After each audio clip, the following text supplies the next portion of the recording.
one of BYD's more than 5,000 mainland Chinese stores. The company is the market leader when it comes to EVs in China. It's known mainly for its low and mid-priced cars, like this one is about $10,000. But now the Tesla rival wants to press home its advantage with new advanced technologies. Like this super-fast megawatt charger.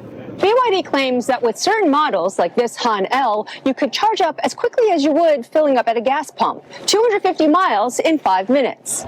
That's faster than Tesla's 200 miles in 15 minutes. At the moment, BYD's flash charger only operates with specifically designed power systems and is available just for 2 of its own models in China.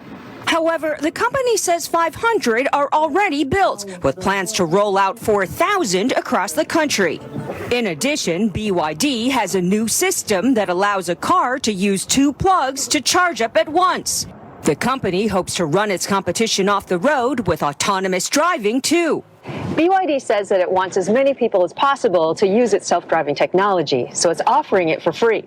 This Denza Z9 is equipped with an advanced version of BYD's D-Pilot driver assistance program, or God's Eye in Chinese. With a click, it's capable of navigating the vehicle through China's crammed city streets on its own.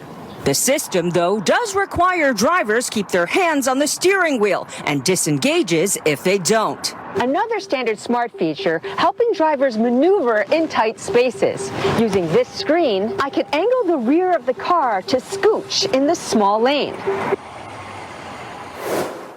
Tesla still doesn't have its full self-driving technology approved here in China, but by setting its own service at the value of it at zero, BYD makes it that much more difficult for Tesla or any other competitor to charge for their service. John? All right, an important wrinkle there in the market. Eunice Yoon, thank you as always. And for more on China and emerging markets, let's bring in Mark Mobius. He is chairman of Mobius Emerging Opportunities Fund. Mark, always good to see you. So we've talked a lot about China versus India here, but the world has changed since the last time we went deep there.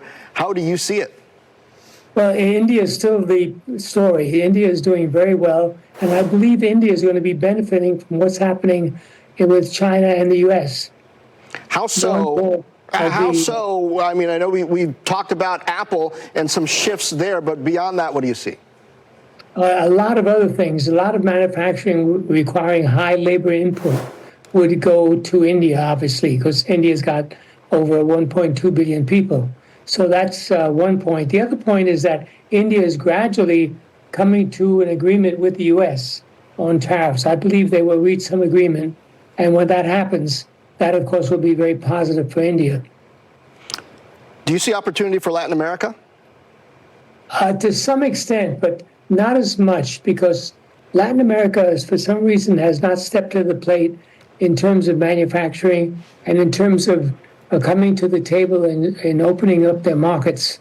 As you know, Brazil is the largest country, but it has a very closed market. So I think it'll be more difficult for Latin America to do anything in that direction. Mark, just to go back to India for a moment, the fact that tensions seem to be ramping and pretty quickly here between India and Pakistan, with just this afternoon reports from the Pakistan defense minister saying that military incursion by India is imminent. How real is that risk to investing in that country right now? And how does it speak to, perhaps more broadly, the geopolitical risk that's being navigated? Well, that has been always a risk because, as you know, relations between India and Pakistan have never been good. And, of course, they're both nuclear powers. So this is something we have to watch carefully. But even more importantly than that is the tension between India and China on the border in the north. So I believe these tensions will be there, but I don't think it's going to have that much impact on India's ability to export, import, and manufacture. It's too big a country to be harmed by these kinds of issues. How about China? Because we know the domestic economy there has struggled, and I've spoken to a number of CEOs with big business there who have said they're seeing green shoots. But amid this U.S.-China trade war, tariff war, I think one of the pieces that perhaps is getting overlooked is just how much negotiations between the U.S. and other countries around trade right now are sort of aimed at ring fencing China in. And I'll give you an example. Indonesia has apparently put forward a proposal to the USTR, and it hinges on two key points. The first is that Indonesia will lower the trade gap with America and bolster U.S. imports. But the second is that Jakarta will reduce imports from other countries. They import a lot from China. If we see more of these types of deals struck with the U.S., how great is the risk for China? I think China is in very, very bad situation because the target by the U.S. is China. There's no question about that. And a lot of the practices that took place previously under the World Trade Organization were violated time and time again. And I believe at the end of the day, China is really going to be in trouble unless they're willing to come to the table and concede an awful lot. I'm afraid that given the current political structure in China, they will not be willing to do that. And that is not a very good sign. So I believe at the end of the day, other countries like Indonesia will open up their markets, will reach agreement with the U.S. Of course, the danger there is transshipments.